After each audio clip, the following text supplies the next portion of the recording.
स्वाहा इमरान और आज मैं आई हूँ वॉल सिटी यानी कि स्ट्रीट फूड आप लोगों के साथ शेयर करूँगी उसके क्लिप्स और उसके साथ साथ आज हम हिस्ट्री बाय नाइट्स को एक्सप्लोर करने के लिए आए हैं जिसमें बहुत सारी चीज़ें आज आपको बड़े सगीर की पार्टीशन से रिलेटेड जो है हमें सिखाई जा रही हैं, हमें पढ़ाई जा रही हैं, हमें एक्सप्लोर करवाई जा रही हैं। वो सारी चीज़ें आप लोगों के साथ आज हम आवाज़ की वीडियो में शेयर करने वाले हैं जिसे आप भी शायद जो है वो बहुत सारा एंजॉय करें और एंजॉय करने के साथ साथ आप लोग जो है अपनी राय भी बता सकते हैं कि क्या ये हिस्ट्री जो हमें पढ़ाई जा रही है क्या बिल्कुल ठीक है और इसमें क्या क्या चेंजेस आ सकती हैं। और मैं बहुत सारे क्वेश्चंस भी करूँगी कि टूरिज़्म सेक्टर में क्या यानी कि उसको प्रमोट करने के लिए हमें और क्या क्या चेंजिंग लेकर आनी चाहिए और क्या क्या चीज़ें और चेंज की जा सकती हैं। कतास राज के हवाले से भी बात होगी, शारदा टेम्पल्स के हवाले से भी बात होगी। बड़े सगीर की अगर हम बात करें तो टूरिज़्म सेक्टर की ख़ास तौर पर बात करें तो हम टेम्पल्स को भी डिस्कस करेंगे। तो सारा कुछ आज हम अपने गाइडर से भी पूछेंगे। तो आगाज़ करते हैं वीडियो का। सर के उठाने का हक है ना मजाल, नजरें झुकाए हुए, हाथ बांधे हुए खड़े रहो खामोश, सांस रोके हुए। आने वाले मुअज़्ज़िज़ मेहमानों को शहंशाह सल्तनत हिंद जलालुद्दीन मोहम्मद अकबर की जानिब से खुशामदीद कहते हैं। मुअज़्ज़िज़ मेहमान गले की दिलकश और पुरशिको इमारत का दीदार कर सकते हैं, पर रहे लिहाज इस अम्र का कि कुछ हो न पाए उल्टा सीधा, रहे लिहाज सफाई का, असासे की हिफाजत का, गले की हदूद में किसी भी किस्म का असलहा या औजार लेकर जाने की इजाजत हरगिज़ ना है। गले के रोग इज्जत व एहतराम को खातिर रखा है। लाहौर में तारीख़ जगह जगह मुजस्सिम है, इमारतों की सूरत में, मज़ारों की सूरत में, मुजस्समों की सूरत में, मंदिरों की सूरत में, गुरुद्वारों की सूरत में, हवेलियों की सूरत में जगह जगह तारीख़ बिखरी है, जिसे आज हम एक्सप्लोर करने, जिसे आज हम आपके साथ शेयर करने यहाँ पर पहुँचे हैं।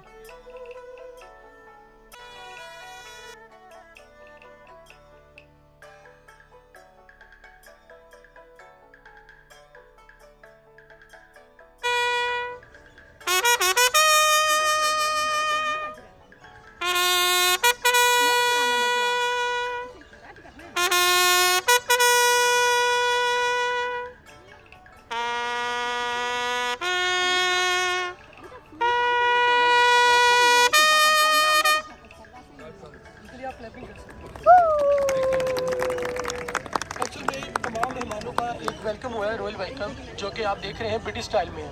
आप इनका कॉस्ट्यूम देख सकते हैं। वो ऐसा क्यों किया गया?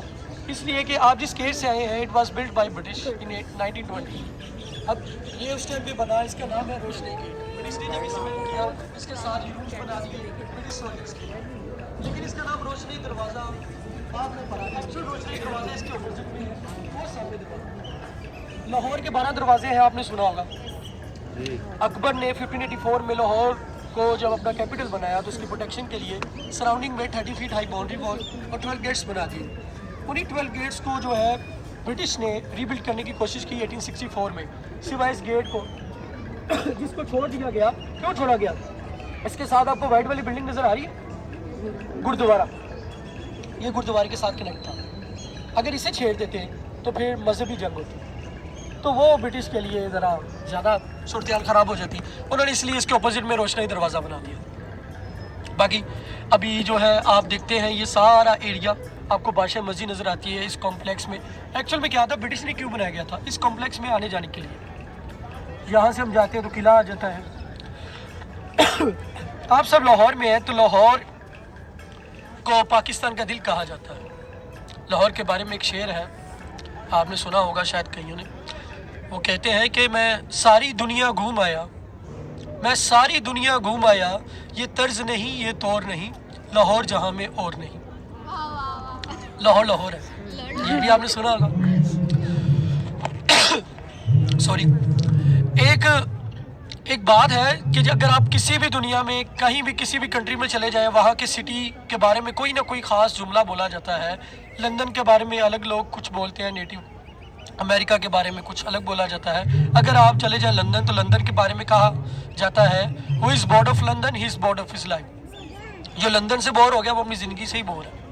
इसी तरह न्यूयॉर्क के बारे में क्या कहा जाता है, कोई पता है उसके बारे में क्या कहते हैं? वो कहते हैं you can make it here, you can make it anywhere. Rome के बारे में कहा जाता है आर रोड्स लीड टू रोम।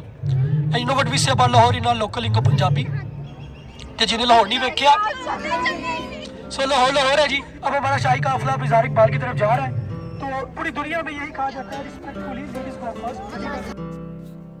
हम अपनी मंजिलों को आगे बढ़ते हैं और देखते हैं कि लाहौर की तारीख में आखिर क्या क्या छुपा है और क्या क्या हमें जानना है।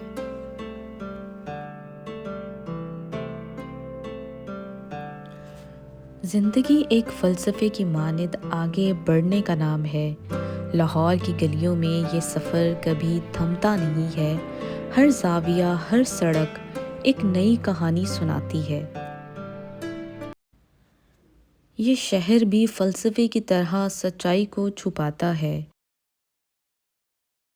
तो पाकिस्तान बनाने की तरफ सबका ध्यान था, किसी ने भी नहीं दिया इस तरफ गौर फिक्र के इसको कंप्लीट कर ले इस टूम को बनाने के लिए हैदराबाद दक्कन के चीफ आर्किटेक्ट नवाब जैन यार जंग बहादुर आए। उन्होंने आके इस पूरे आर्किटेक्चर को तैयार किया। अब मस्जिद रेड सेंड स्टोन की थी, तो दरकार था कि उसके सामने भी रेड सेंड स्टोन का आर्किटेक्चर बने। तो इंडिया पिंक सिटी जयपुर से पत्थर मंगवाया जा रहा था, लेकिन आज़ादी हुई तो पाकिस्तान इंडिया के मामला कुछ सेटल नहीं थे, अच्छे नहीं थे। ट्रांसपोर्टेशन जब बहाल हुई तो इसको वहाँ से पत्थर मंगवा के जयपुर से ये पूरे स्ट्रक्चर को कंप्लीट किया गया 1951 में।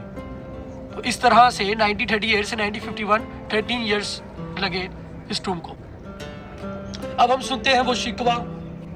सबसे पहले शिकवे में अल्लामा मोहम्मद इकबाल फरमाते हैं, क्यों ज़ियाकार बनूं सूद फरामोश रहूं, फिक्रे फरदा न करूं महवे गमे दोष रहूं, नाले बुलबुल के सुनूं और हमतन गोश रहूं, हम नवा में भी कोई गुलहू की खामोश रहूं, जुर्रतामोज मेरी ताबे सुखन है मुझको, शिकवा अल्लाह से खाकम बदहन है मुझको। जवाब शिकवे में फरमाते हैं, दिल से जो बात निकलती है असर रखती है, पर नहीं ताकते परवाज मगर रखती है, कुदसी असल है रिफ़त पे नजर रखती है, खाक से उठती है गर्दन पे गुजर रखती है, इश्क था कितना करो सरकशो चालाक मेरा, आसमां चीर गया नानाए बेबाक मेरा। दोबारा शिकवे में फरमाते हैं, हमसे पहले था जब तेरे जहां का मंजर, कहीं मस्जूद थे पत्थर कहीं माबूद शजर, उगरे पे करे महसूस थी इंसान की नजर, मानता फिर कोई अनदेखे खुदा को क्यों कर, तुझको मालूम है लेता था कोई नाम तेरा, खुब्बते बाजुए मुस्लिम ने किया काम तेरा। फिर जवाब शिकवे में अल्लाह फरमाते हैं, इस कदर शौक कि अल्लाह से भी बरहम है, आज मस्जूद मलाइक ये वही आदम है, आलम कैफे दानाए रमू से कम है, हाँ मगर अज्ज के असरार से नामहरम है, नाज है ताकते गुफ्तार पे इंसानों को, बात करने का सलीका नहीं नादानों को। बहुत बहुत शुक्रिया, वेरी गुड। हर लम्हा यहाँ एक सवाल बनकर गुजर जाता है। आज थोड़ा सा मेरा ना मुझे पोलन से एलर्जी है, तो बस हो रही है। बाकी हम आगे चलते हैं और बादशाह मस्जिद को डिस्कस करते हैं। जहाँ भी नज़र उठाओ एक नया ख्वाब नज़र आता है। व्यूवर्स, हम अब आगे जा रहे हैं, आगे बादशाह मस्जिद की हिस्ट्री बताई जाएगी। अभी तो ये आर्किटेक्चर की सारा उन्होंने बताया है, जिसको मैंने अपने तौर पे तो कैप्चर करने की कोशिश की है। 3 बाय नाइट्स अपने तौर पे हम कैप्चर कर रहे हैं। आप इनके पेज को भी इंस्टाग्राम पे जाके फॉलो कर सकते हैं, जिसमें ये मुग़लों की पार्टीशंस के हवाले से रेफरेंस दे देकर जो है वो खबरें तो नहीं खैर कहते आप में से कभी कोई डे टाइम पे यहाँ पे आए इस जगह पे? ब्रिटिश की तरफ से सर सिकंदर हयात की कब्र है। और प्राइम मिनिस्टर का ओहदा होता था, तब वज़ीर आला का नहीं होता था, सीएम वाला, तो प्राइम मिनिस्टर थे तब पंजाब ब्रिटिश की तरफ से। तो बेसिकली इनकी फैमिली ने इनसे इजाज़त मांगी थी कि हमें यहाँ पे ना इजाज़त दी जाए, इकबाल की वसीयत के मुताबिक हम बादशाह मस्जिद की किसी हाथे में उन्हें दफना दें। उन्होंने मना कर दिया था। तो फिर जो है सिकंदर से उनकी फैमिली चली गई सर हेनरी क्रैग के पास, जो कि लाहौर के बल्कि पंजाब के गवर्नर थे ब्रिटिश की तरफ से। तो उन्होंने फिर अलाउ किया था, तब जाके कहीं इकबाल की तदफीन, यहाँ पे 20,000 लोगों ने गायबाना नमाज जनाजा अदा किया बादशाह मस्जिद के साथ में। इस मस्जिद को बनाने में 3 साल लगे। 1671 से लेकर 1674 के ड्यूरेशन में औरंगजेब आलमगीर ने इस मस्जिद को बनाया। तो इसके चारों मीनार बाहर की तरफ लीन कर दिए, टिल्टेड आउटसाइड लिटिल बिट। क्यों रखे जी बाहर की तरफ? अगर अर्थक्वेक आए तो ये बाहर गिरे ना के अंदर स्ट्रक्चर पे। सो दे हैड बफर जोन। जितने मीटर्स की आप मीनार देखेंगे उतने मीटर्स पे कंस्ट्रक्शन नहीं होती थी। अब यहाँ पे हवेली कुछ बन चुके हैं, जब भी गिरा तो लास्ट मील, लेकिन ऐसा नहीं होगा। इतने अर्थक्वेक सर्वाइव कर गया तो बच जाएंगे जी, बिल्कुल। सो आप एक चीज़ देखें कि इसकी जो दीवार है ये येलो स्किन कलर है, इवन कि ये सारी रेड सैंडस्टोन है। ऐसा क्यों? ये 2 दीवारें जब सिख टाइम पीरियड था तब गिरा दी गई थी। बड़ी हिस्टोरियन अपने अपने प्रेफरेंस से देते हैं। कुछ हिस्टोरियन ऐसे हैं जो कि अंग्रेज़ों की तरफ से थे। मैं नाम लूँगा तो मैं ज़रा सीधा कोट करूँगा। कन्हैया लाल हिंदी का नाम सुना है आपने? तरीक़े लाहौर लिखी है। वो ज़्यादातर जो है ना बड़ी साइड और पक मारी है ब्रिटिश के उन्होंने, जिसमें उन्होंने कहा जी लॉर्ड कर्जन ने सारी साइड को रिस्टोर किया और पूरे हिंदुस्तान में हेरिटेज साइड को। ये नहीं बताया कि लॉर्ड कर्जन ने जो सोने चोरी किए हैं उसकी जगह पेंटिंग्स बनवाई है, वो किस खाते में जानी है। तो ये कोई ना कोई हर चीज़ का, जैसे दरबारी मोरखीन होते थे मुगलों के, इसी तरह ये भी मोरखीन थे, हिस्टोरियन थे। तो यहाँ पे कुछ दीवारें जो थी गिरा दी गई थी। अब दीवारें जब गिरा दी गई, बाद में ब्रिटिश आए तो ब्रिटिश में सर सिकंदर हयात ने ही ये 2 दीवारें जो है बनाई। तो इन काम को देखते हुए इवन के बादशाह मस्जिद के ऊपर जो छोटे डोम है ये भी इन्होंने लगवाए सर सिकंदर हयात ने। अब अंदर पहले यहाँ पे पेंटिंग्स पड़ी होती थी राइट लेफ्ट साइड पे, बिफोर एंड आफ्टर जो है 1939 और फिर 1960 की, उसमें भी आपको साफ नजर आएगा। इन मीनार के बारे में एक मिथ है, अगर आप वो मिथ सुनना चाहें तो मैं सुना। हिस्ट्री साथ में मिथ भी थोड़ा सा मैं मिक्स करूंगा। अब ये मिथ ये है कि लेबर काम कर रही थी मीनारों के ऊपर, अब ऊपर डोम का काम अभी होना था, काम कर रही थी और नजर पड़ी किले के हरम में। हरम होता है स्पेसिफिक प्लेस रॉयल लेडीज के लिए। तो रॉयल लेडीज ने देखा कि यार ये हमें देख रहे हैं, हमारी तो बेपर्दगी हो रही है। उन्होंने बादशाह सलामत को कहा, बादशाह सलामत ने कहा भाई जितना काम हो चुका है ठीक है, बाकी रोक दो। तो ये हुई मिथ। तो मिथ होती है तो हाँ, सुनने में बड़ी अमेज करती है। बाकी ये भी ऊपर जो डोम की बुर्जियां उन्होंने लगा दी सर सिकंदर हयात ने। यहाँ पे आपको एक और बिल्डिंग नजर आएगी, ये वाइट वाली गुरुद्वारा। एक्चुअल में ये महाराजा रणजीत सिंह की समाध है, सिख दफनाती नहीं है। ये बेसिकली जहाँ पे उनकी शमशान घाट था, जहाँ पे ऊंचे प्लेस पे 40 मन संदल की लकड़ी से जलाया गया था, उसी जगह पे एक थरा बना दिया गया। उस थरे के ऊपर जो है अभी जो है, क्योंकि आगे इनका गोल्डन टेम्पल बंद था, उसकी रेस्टोरेशन हुई, तो गुरु ग्रंथ साहब वहाँ पे रखी जाती है। तो जितने भी जो सिख यात्री होते हैं जो पूजा करने अपनी पाठ पढ़ते हैं, से सुनते हैं, वो उधर ही जाते हैं। उसके आगे एक छोटा डोम नजर आ रहा होगा, ये उस बंदे की समाधि है जिसके नाम पे टंग ट्विस्टर है। मैं नाम लूंगा तो आप टंग ट्विस्टर आपको याद आ जाएगा, खड़क सिंह। खड़क सिंह के खड़कने से खड़कती है खिड़कियां, खिड़कियों के खड़कने से खड़कता है खड़क सिंह। अब ये टंग ट्विस्टर इनकी वजह से नहीं बना, ये बना चीफ जस्टिस खड़क सिंह की वजह से। ब्रिटिश टाइम में एक अनपढ़ आदमी को उन्होंने जज लगा दिया, और जब वो जज लगा तो बड़ा जज्बाती आदमी था। उसके अदालत में पहला केस आया, और पहले केस में 4 लोग थे जिन्होंने कत्ल किया हुआ था। जो डिफेंडर वकील था वो केस हार गया, उन चारों को साबित हुआ कि ये तो कातिल है, सजाए मौत चारों को सुना दी, तो साथ में वकील को भी सुना दी। सबके सब घबरा गए, डर गए। फिर कहा गया खड़क सिंह के खड़कने से खड़कती है खिड़कियाँ, खिड़कियों के खड़कने से खड़कता है खड़क सिंह। कहते हैं क्राइम रेट बहुत कम हुआ था, वकील भी बहुत डर गए थे कि भाई नहीं, हमने वैसा केस ही नहीं पकड़ना। तो जी अब हमारा काफिला जो है, हम जाएंगे उस बिल्डिंग की तरफ जो कि डायरेक्टली लिंक करती है, कनेक्ट है कोहिनूर डायमंड से।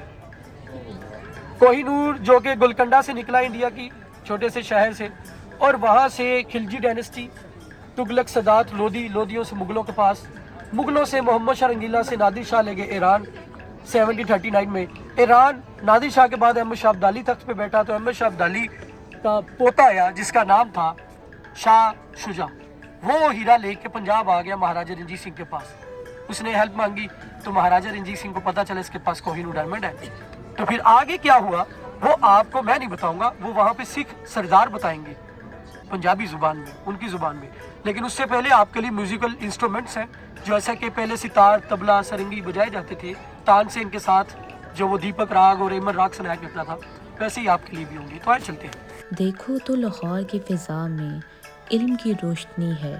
ये शहर, ये मिट्टी खुद एक अजीम फ़लसफ़ा है। जी तो व्यूवर्स ये देखें, अब यहाँ पर हम आ गए हैं, वो जो नूर महल वाली बातें थी, कोहिनूर का हीरा यहाँ पे दफन है। और दफन तो खैर नहीं है, लेकिन इनकी हिस्ट्री सुनते हैं। प्लीज़ प्लीज़ प्लीज़ मुझे भी थोड़ी जगह दें। एक्सक्यूज़ मी प्लीज़, थोड़ा सा स्पेस दीजिएगा, मैंने वीडियो रिकॉर्ड करनी है। Please please please humbly request.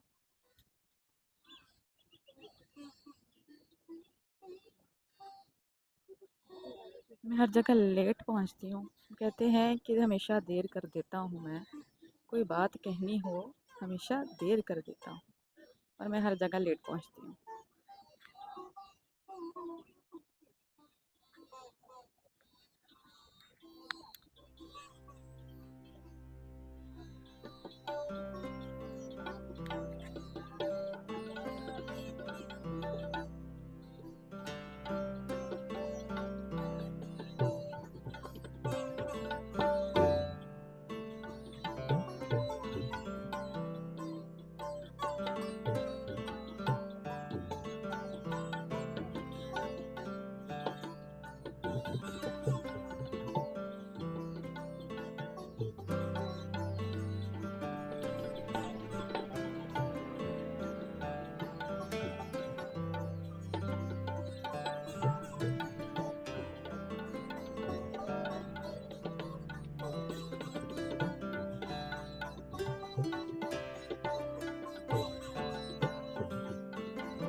Viewers हम यहाँ पे पहुँचे हैं, लाइट चली गई है, लेकिन फिर भी हम जो है मुझे ड्रम बजाना जो है मैं नहीं छोड़ रही हूँ। आप देख सकते हैं मेरे अकब में।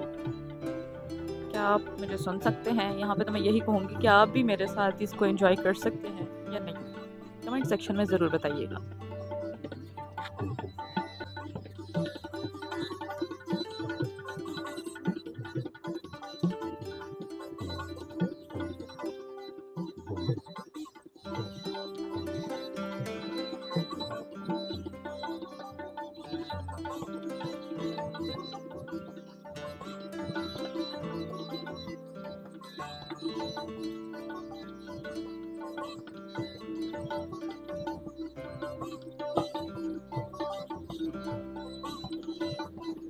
और जी लाइट आ गई है।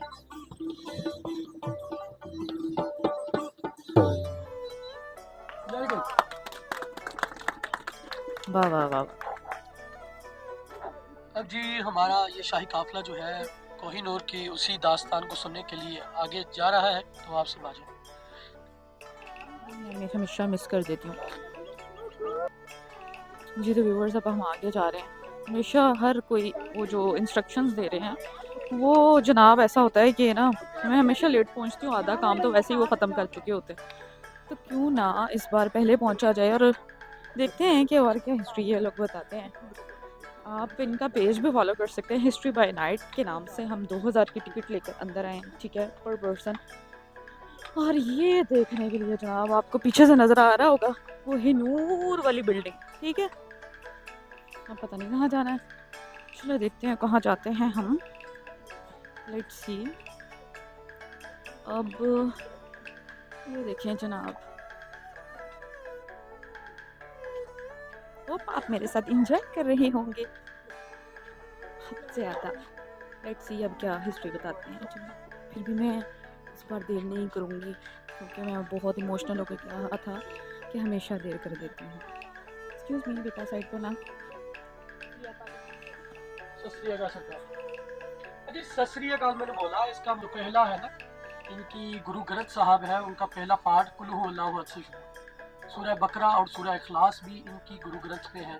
6 हमारे बड़े सूफी सेंट हैं जिनका जो है बेसिकली जिक्र जो है उनकी, जैसे कि हमारी हम शायरी कहते हैं पोएट्री, बाबा जो है हमारे बाबा बुल्ले शाह साहब, इनकी शायरी में जो है आपको गुरु ग्रंथ साहब में, फिर आपको 23 बड़े हिंदू पंडित की जो है ना जो लिखी हुई चीज़ें जो है उनको आपको गुरु ग्रंथ में मिलेगी, और 6 गुरु जो बड़े इनके गुरु हैं उनकी गुरु बानी, पहले जो 6 गुरु जो आते हैं, तो ये एक मिक्स है गुरु ग्रंथ साहब। सिखिज्म में 10 गुरु इंसानी शक्ल में आए और 11वें इनकी लिविंग गुरु है जो कि इनकी होली बुक है गुरु ग्रंथ साहब। तो जितने भी ये मसला इनके जो जिसको इज्जत देते हैं साथ में जी लगा देते हैं, जैसा कि मैंने कहा गुरु नानक जी, गुरु गोविंद जी, तो ये जो जैसी बुक है होली बुक, इसको इज्जत देने के लिए साहब लगा देते हैं। तो गुरु ग्रंथ साहब ये सिखों में है, एक्चुअल में उनका ये है। और मर्दों के साथ क्या लगाते हैं जी? सिंह, और औरतों के साथ कोर, यानी कि शेर और शेरनी। तो सरदार जी वो एनेक्टमेंट शुरू करें आप।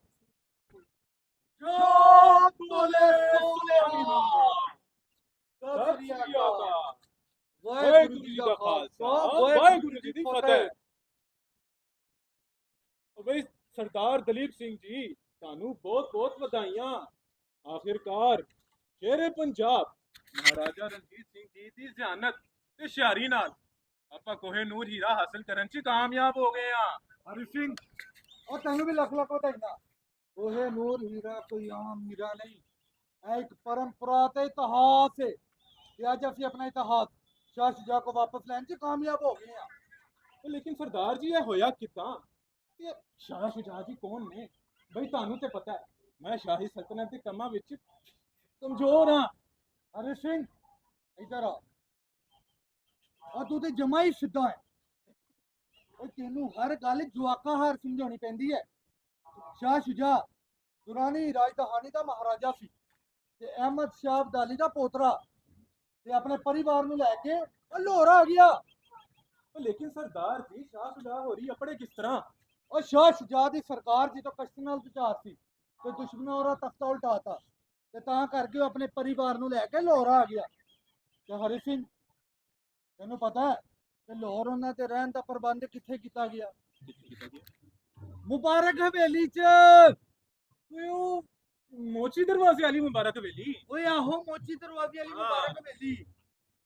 ਇੱਕ ਦਿਨ ਸ਼ਾਹ ਸ਼ੁਜਾ ਦੇ ਇੱਕ ਸੇਵਕ ਨੇ ਮਹਾਰਾਜਾ ਰਣਜੀਤ ਸਿੰਘ ਜੀ ਨੂੰ ਦੱਸਿਆ ਕਿ ਸ਼ਾਹ ਸ਼ੁਜਾ ਦੀ ਪਗੜੀ 'ਚ ਇੱਕ ਬੇਸ਼ਕੀਮਤੀ ਹੀਰਾ ਕੋਹੇ ਨੂਰ ਲੁਕੋਇਆ ਹੋਇਆ। कोहे नूर हीरा जेड़ा हिंदुस्तान दी आन बान ते शान है। ਆਹੋ, ਤੇ ਫਿਰ ਮਹਾਰਾਜਾ ਰਣਜੀਤ ਸਿੰਘ ਜੀ ਨੇ ਸ਼ਾਹ ਸ਼ੁਜਾ ਨੂੰ ਇਹ ਸੁਨੇਹਾ ਘੱਲਿਆ ਕਿ ਜਾਂ ਤੇ ਅਸੀਂ ਪਗੜੀ ਬਦਲ ਯਾਰ ਬੇਲੀ ਬਣ ਜਾਈਏ, ਨਹੀਂ ਤੇ ਤਾਕਤ ਦੇ ਜ਼ੋਰ ਤੇ ਇਹ ਹੀਰਾ ਉਸ ਤੋਂ ਲੈ ਲਿੱਤਾ ਜਾਏਗਾ। ते दलीप सिंह फिर की होया? ਤੇ ਫਿਰ ਕੀ ਹੋਣਾ ਸੀ? ਮਹਾਰਾਜਾ ਰਣਜੀਤ ਸਿੰਘ ਤੇ ਸ਼ਾਹ ਸ਼ੁਜਾ ਉਹ ਆਪਸ ਵਿੱਚ ਪਗੜੀ ਬਦਲ ਯਾਰ ਬੇਲੀ ਬਣ ਗਏ। भाई महाराजा रणजीत सिंह जी ने इस कोहे नूर हीरे की कीमत की है?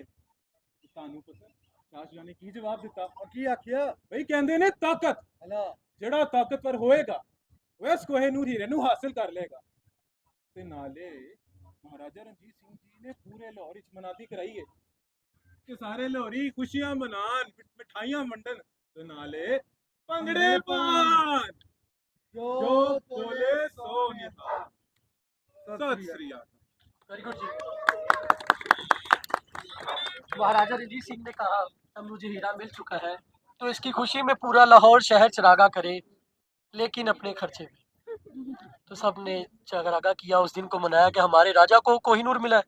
फिर कहा कि यार मैं चाहता हूँ कि इस हजूरी बाग के दरमियान में एक बारादरी हो, बारादरी मार्बल की बारादरी, और उसके लिए परेशान हूँ कि मार्बल कहाँ से आए। तो फिर महाराजा के कहने पे मार्बल लाया गया और उस मार्बल से ये पूरी बिल्डिंग बनाई गई। इस बिल्डिंग के ऊपर सेम ऐसी ममटी थी। बारादरी क्यों कहा जाता है? क्योंकि इसके 12 डोर्स हैं। आपको 4 साइड पे 3-3 ओपन दरवाजे नजर आएंगे। लाहौर में 3 बारादरियाँ हैं जिसमें से ये तीसरी बारादरी है। पहली दरिया रावी में आ चुकी है मिर्ज़ा कामरान की, और दूसरी मार रोड पे मौजूद है जो कि पंजाब पब्लिक लाइब्रेरी बन चुकी है वजीर खान की। वजीर खान मस्जिद नाम सुना होगा आपने, दिल्ली गेट के अंदर। तो वही वजीर खान लाहौर के गवर्नर थे शाहजहां के टाइम पीरियड में, उन्होंने वो बनाई थी कामरान, जो के बाद मिर्जा, उनके बाद वो बारादरी। अब बारादरियां बनने के पीछे का एक कॉन्सेप्ट बता दूं। मार्बल वैसे भी ठंडा होता है, इसमें बैठ जाते थे, ठंडी हवाएं आती थी और ज़्यादातर बारादरियाँ दरियाओं के किनारों पे बनाई जाती थी। अब जो मिर्ज़ा कामरान की है वो भी दरिया के किनारे पे थी। दरिया अपना पैसेज चेंज करता गया, पीछे चला गया और बारादरी दरिया के दरमियान में आ गई। और दरिया पहले इस किले के साथ बहता था, और क्योंकि बिल्कुल साथ बहता था तो साथ दरिया में से हवा जब छू के आती थी और यहाँ से जब गुजरती थी तो एयर क्रॉस ऐसे वेंटिलेशन होती थी, खूबसूरत जो है ठंडी हवाएं चलती थी और यहाँ पे बादशाह महाराजा रणजीत सिंह बैठा करते थे। अच्छा, इसके बारे में एक स्टोरी भी है। हिस्ट्री जो है ना अलग अलग ही रेफरेंस देती है। एक रेफरेंस ये है कि इसकी जो नीचे बेसमेंट है उसके लिए ये वेंटिलेशन विंडोज बनाई गई है। तो उस बेसमेंट का यूज दो तरह से बताया जाता है। एक ये कि महाराजा नीचे शेरों की लड़ाई देखा करता था और दूसरी ये पार्टी किया करता था। अब आप पे छोड़ा है, आप जिस पे बिलीव करें। जी, तो छोड़े इस बात को, हम चलते हैं उस गेट की तरफ जहाँ पे मैंने आपको एक ऐसी चीज दिखानी है जो हॉलैंड नेदरलैंड से रिलेट करती है लाहौर के अंदर। तो आए चलते हैं उस तरफ। गुज़रते हुए दिनों की खामोश गवाही, हर दरख्त हर कूचा ज़िंदगी की गहरी कहानी सुनाता है। ज़िंदगी की तरह लाहौर भी कभी नहीं रुकता। यहाँ का हर कदम एक नए मकसद की तरफ बढ़ता है।